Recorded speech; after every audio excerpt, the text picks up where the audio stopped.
नमस्कार दोस्तों, एक बार फिर से आप सभी का स्वागत है हमारे चैनल पर। साथियों, दाद या खुजली या रिंगवर्म एक ऐसी बीमारी है जिससे सामान्यतः बहुत से लोग प्रभावित होते हैं और इसीलिए इस पर बात करना भी ज़रूरी है। तो आज का हमारी ये बातचीत इसी विषय पर केंद्रित रहेगी। इस पर बात करने के लिए एक बार फिर हमारे साथ हमारे शहर के जाने-माने homeopathic physician doctor Gurjeet Singh sir हैं। सर, आपका स्वागत है। तो हम इनसे जानेंगे आज कि ये खुजली या दाद या रिंगवर्म होता क्या है और कैसे इससे बचा जाए, कितने प्रकार के होते हैं, इसके इलाज क्या है? तो इन सब बातों पर हम विस्तारपूर्वक चर्चा करेंगे। तो चलिए शुरू करते हैं। सर, ये दाद या खुजली या रिंगवर्म ये होते क्या हैं? ये दाद या खुजली या रिंगवर्म जो अलग-अलग जो टर्म्स हम यूज़ कर रहे हैं, बेसिकली ये एक प्रकार का फंगल इन्फेक्शन होता है, जो कि आम तौर पे गर्मी के मौसम में और बारिश के मौसम में ज़्यादा होता है।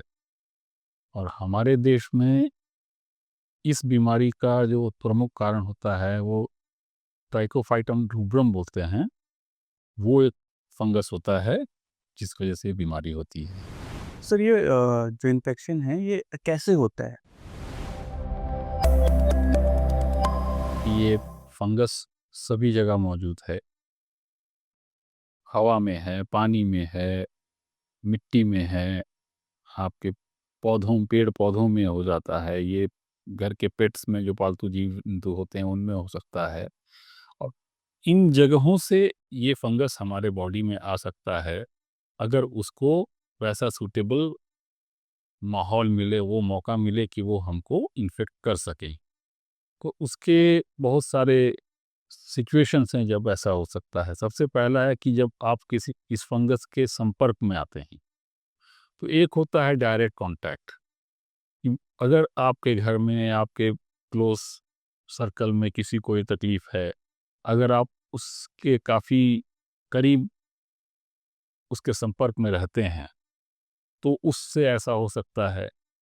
अगर कोई ऐसा व्यक्ति आपके आस-पास मौजूद है और आप उसकी चीज़ें इस्तेमाल करते हैं, जैसे कि कपड़ा हो गया, साबुन हो गया, कंघी हो गई, नेल क्लिपर्स हो गए, इस तरह की चीज़ें हैं, टॉवल हो गया। अगर आप ऐसे व्यक्ति की इस्तेमाल करते हैं जिनको ये बीमारी है, उससे ये फंगस आपके बॉडी में आ सकता है। अगर आपके बॉडी में कहीं कट्स है, कहीं छिला गया है या कहीं पे जलन हुई है, बर्न हुआ है, तो उस समय भी उस फंगस का आपके बॉडी में प्रवेश करने के आसार बढ़ जाते हैं, तो उससे हो सकता है। हमारे देश में एक बहुत बड़ा कारण इसका है, वो है पुअर हाइजीन। ठीक कि पर्सनल हाइजीन के मामले में हमारे देश में अभी भी उतनी अवेयरनेस नहीं है जितनी होनी चाहिए। अपनी निजी साफ-सफाई का लोग ध्यान उतना नहीं रखते हैं, उस वजह से ऐसा हो सकता है। कुछ कंडीशंस ऐसी हैं जिसमें कि फंगस को बॉडी को अटैक करने में सुविधा होती है। जैसे कि अगर आपका जो प्रतिरोधक तंत्र है, इम्यून सिस्टम जिसको कहते हैं, वो अगर कमज़ोर है, उस कंडीशन में भी ये फंगस आपके ऊपर हावी होके आपको अटैक कर सकता है। कई बार कुछ ऐसी दवाइयाँ होती हैं, जिसकी वजह से ऐसा हो सकता है, ख़ासकर जैसे कॉर्टिकोस्टेरॉइड्स हैं, तो उसके इस्तेमाल करने वाले लोगों में कई बार देखा गया कि ये तकलीफ़ हो जाती है। तो उसका एक कारण वो भी है जो मैं बता रहा हूँ। ये स्टेरॉइड्स जो होते हैं, ये इम्यूनो सप्रेसिव ड्रग्स हैं, जो आपके इम्यून सिस्टम को सप्रेस करते हैं, दबा के है। रखते हैं। तो ये सारी चीज़ें हैं जिसकी वजह से ये परेशानी हो सकती है। तो सर, ये जो फंगल इन्फेक्शन आप कह रहे हैं, हम लोग हम मैंने तो अभी 2-3 नाम से उसको पुकारा, दाँत, खुजली। तो ये कितने तरह के होते हैं? ये इसका जो नोमेनक्लेचर है बेसिकली माने शरीर के जिस हिस्से में ये तकलीफ होती है उस हिसाब से है। ओके। जब ये शरीर के विभिन्न भागों में होता है, जैसे कि धड़ पे हो गया, पीठ पे हो गया, हाथों पे हो गया, फेस पे हो गया, तो इसको हम लोग बोलते हैं टीनिया कॉर्पोरिस। यही अगर आपके सर पे वो होता है, तो इसको बोलते हैं टीनिया कैपिटिस। ये जो कंडीशन है ये बच्चों में ज़्यादा मिलती है। जिसमें कि सर में खुजली होती है, पपड़ी सी हो जाती है, वहाँ से मवाद भी निकल सकता है, उस जगह से बाल भी पूरे निकल जाते हैं। वो बच्चे एक-दूसरे का कैप वगैरह यूज़ कर लेते हैं, ये सारी चीज़ें करते हैं, साथ में खेलते-कूदते हैं, तो इसीलिए बच्चों में एक-दूसरे को बीमारी फैलती। इसके अलावा जो मेल्स में, पुरुषों में खासकर ये बीमारी बहुत से लोगों में उनको जांघ के ऊपरी हिस्से और भीतरी हिस्से में होती है। तो इसको बोलते हैं टीनिया क्रूरिस। और ये जब हमारे हथेलियों में होती है तो इसको हम लोग बोलते हैं टीनिया मैनम। बहुत बार पैर की उंगलियों में भी ये फंगल इन्फेक्शन होता है, जिसको हम लोग बोलते हैं एथलीट्स फुट। ये आमतौर पे जो धावक होते हैं, एथलीट्स होते हैं, जो बहुत देर तक शूज़ पहन के रहते हैं और बाकायदा अपना प्रैक्टिस में लगे रहते हैं, तो पसीना होता है उनको काफ़ी। और कई बार फिर वो कॉमन जगह में जाके जहाँ सब लोग पाँव-वाँव धो रहे हैं, वहाँ पे पाँव भी धोते हैं अपना। तो वैसे लोगों को ये परेशानी होती है। कभी-कभी ये बीमारी लोगों के नाखून को भी प्रभावित करती है, हाथ के नाखून, पैर के नाखून। तो इसको हम लोग ओनिकोमाइकोसिस बोलते हैं। तो इसमें खासकर पैरों के नाखून में पहले होती है। तो ये नाखून जो है वो ड्राई हो जाते हैं या पीले रंग के, काले रंग के हो जाते हैं, टूटने लगते हैं। ये भी एक बहुत मने परेशान करने वाली अवस्था होती। और इस बीमारी में मैंने जो बताया आपको कि इस तरह की, खासकर अगर आपके बॉडी में ऐसा होता है तो उस जगह पे बहुत खुजलाहट होती है। खुजलाहट के बाद कभी कभी उसमें से पानी का रिसाव होता है, कभी वहाँ दाने ऐसे हो जाते हैं जिसमें से थोड़ा मवाद भी निकले। फिर धीरे धीरे वो एरिया जो है उसका बढ़ने लगता है। एरिया का जब सरकमफ्रेंस बढ़ने लगता है तो भीतर से वो स्किन जो है, उसकी भीतर की स्किन वो ठीक होते जाती है, जिस वजह से एक रिंग जैसा बनता है। तो उसी वजह से इसको रिंगवर्म के नाम से आमतौर पे लोग बुलाते हैं। तो सर ये जितनी भी तरह के इन्फेक्शन हैं, अ, तो इससे बचने के क्या तरीके हैं? बचने के लिए सबसे पहला तो है कि पर्सनल हाइजीन पे ध्यान देना, अपनी साफ-सफाई का पूरा ख़्याल रखना और अपना तौलिया, अपना साबुन, अपना ब्रश, अपना नेल क्लिपर किसी और के साथ यूज़ नहीं करना। लूज़ कॉटन कपड़े पहनना, ब्रीदेबल कपड़े पहनना जिससे कि मॉइस्चर ट्रैप ना हो। आजकल माने बहुत ज़्यादा प्रचलन में कुछ चीज़ें हैं, ऐसे वस्त्र हैं जैसे कि जीन्स हो गया, लेडीज़ में, गर्ल्स में लेगिंग्स हो गई, जो ये स्किन टाइट कपड़े होते हैं, तो ये मॉइस्चर को ट्रैप करके रखते हैं, जिसकी वजह से फंगल इन्फेक्शन ज़्यादा होता है। तो उन सब चीज़ों को अवॉइड करना। अगर आप किसी कॉमन पूल में जा रहे हैं, तो कोशिश कीजिए वहाँ स्विमिंग पूल वगैरह में नहाने से बचें, क्योंकि वहाँ हर तरह के लोग नहाते हैं, बहुत से लोगों को ये तकलीफ हो सकती है। अगर किसी आप कॉमन शावर में लेने जा रहे हैं जहाँ पे, तो वहाँ पे पानी है, वहाँ पे मॉइस्चर है, तो वहाँ फंगस हो सकता है। तो कभी भी ऐसी जगह में जाएँ तो आप चप्पल पहन कर जाएँ, खाली पाँव ना जाएँ। और ऐसे किसी भी व्यक्ति के किसी चीज़ का इस्तेमाल ना करें जिसे आपको पता है कि उसको इस तरह की तकलीफ है।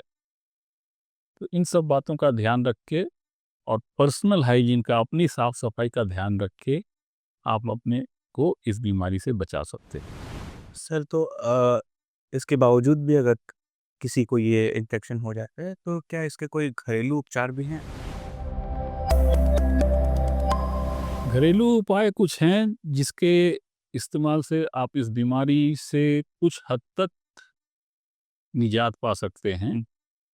जैसे कि एक बहुत कॉमन सी चीज़ है नारियल का तेल, कोकोनट ऑयल। इसमें एंटी फंगल प्रॉपर्टीज़ होती हैं।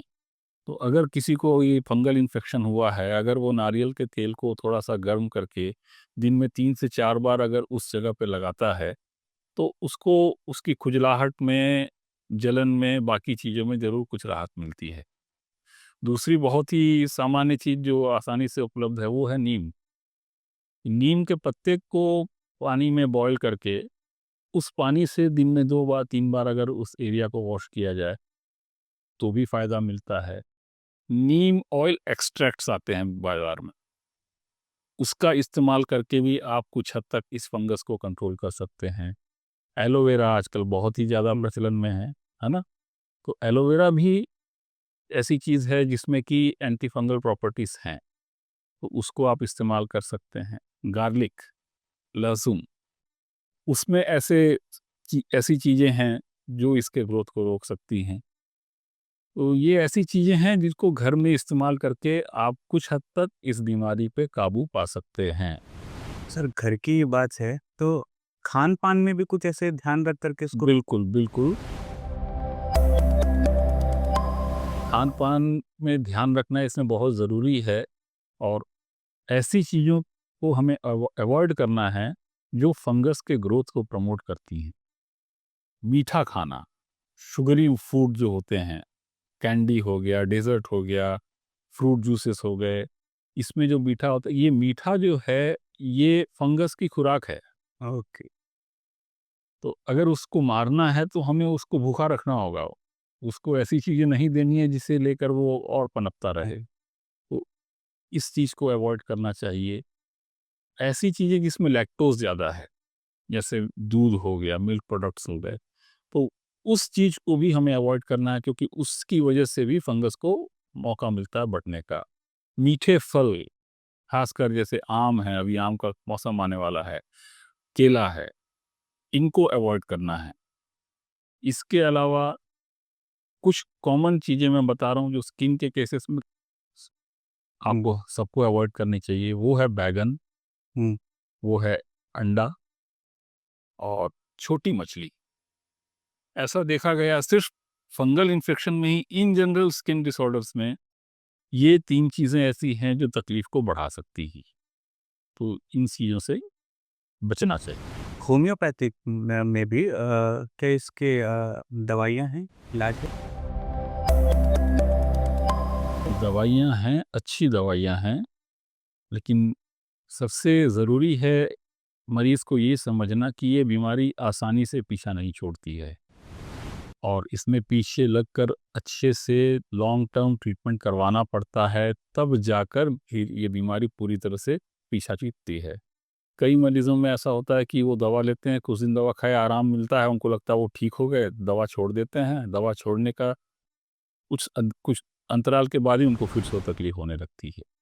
दवा ज़रूर है, दवा अगर अच्छे से ली जाए तो इसमें निश्चित फ़ायदा होता है। लेकिन होम्योपैथी में ऐसी कोई एक पेटेंट दवा नहीं है, जो हर तरह के मरीज के लिए हो या हर प्रकार के फंगल इन्फेक्शन के लिए हो। जैसा मैंने बताया कि आपको सर में हो सकता है, तो सर में जब ये तकलीफ होती है तो एक मेडिसिन है जो बहुत अच्छा काम करती है, इसको बोलते हैं हम लोग विनका माइनर। तो विनका माइनर 30 पोटेंसी की जो दवा है, वो दिन में 3 से 4 बार अगर दी जाए रेगुलर और बाकी जो मैंने बताया साफ-सफाई इन सब चीज़ों का ध्यान रखा जाए तो उसमें फ़ायदा होता है। अगर आपके बॉडी पार्ट्स में है, आपके अगर थाइज़ वगैरह में है, तो उसमें 2 दवाएँ हैं जो बहुत अच्छा काम करती हैं। वो है एक है रस्टक्स 200 और एक है ग्रेफ़ाइटिस 30। ये दोनों दवाएँ आप एक साथ दिन में 3 से 4 बार अगर इस्तेमाल करते हैं और बाकी सावधानियों का ध्यान रखते हैं, तो आपको ज़रूर लाभ मिलेगा। अगर आपकी हथेलियों में ये प्रॉब्लम है, हथेलियों में जब ये फंगल इन्फेक्शन होता है तो हथेलियों में क्रैक्स होने लगते हैं, पपड़ी निकलने लगती है, तो उस कंडीशन में एक दवाई है पेट्रोलियम। तो पेट्रोलियम 200 का इस्तेमाल दिन में 3 बार अगर किया जाए ल कुछ लंबे अंतराल तक, तो उसमें उनको फ़ायदा होगा। अगर यही तकलीफ़ नाखून में है, तो उसमें एक बहुत ही अच्छी दवा हम लोग में आती है, जिसका नाम है एंटिम क्रूड। तो एंटिम क्रूड अगर 200 पोटेंसी की दवा दिन में 3 से 4 बार अगर ली जाए और ये ध्यान रखा जाए कि आपके हाथ या पैर आप गीला ना छोड़ें। कोई पानी का काम करें, उसके बाद उसको इमीडिएटली टॉवल से पोंछ के सुखा लें, तब आपको फ़ायदा हो सकता है। बहुत बार पैर की उँगलियों में भी ये फंगल इन्फेक्शन होता है, जिसको हम लोग बोलते हैं एथलीट्स फुट। तो उस तरह की अगर तकलीफ किसी को है, तो उसमें एक दवा बहुत अच्छा काम करती है जिसका नाम है अगैरिकस। तो उसकी 200 पोटेंसी की दवा दिन में 3 से 4 बार अगर ली जाए और पैर को ड्राई रखा जाए और नायलॉन के सॉक्स वगैरह ना पहना जाए, शूज़ खोलने के बाद पैर को धो के अच्छे से सुखा लिया जाए, अगर उसको थोड़ा-सा धूप दिखाया जाए और दवा साथ में ली जाए, तो उसको भी बहुत फ़ायदा मिल सकता है। बहुत-बहुत धन्यवाद सर। आपने इतनी जो सामान्यता लोगों में पाई जाती है बीमारी, उसके बारे में हमारी जानकारी बढ़ाई।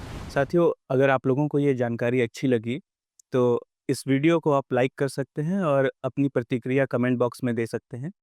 और अगर आप चाहते हैं कि इस तरह की जानकारी हम और आप तक लेकर के आएँ, तो आप हमारे चैनल को सब्सक्राइब करें और इस वीडियो को आप अपने और साथियों के साथ में, दोस्तों के साथ में या अपने प्रियजनों के साथ में साझा करें।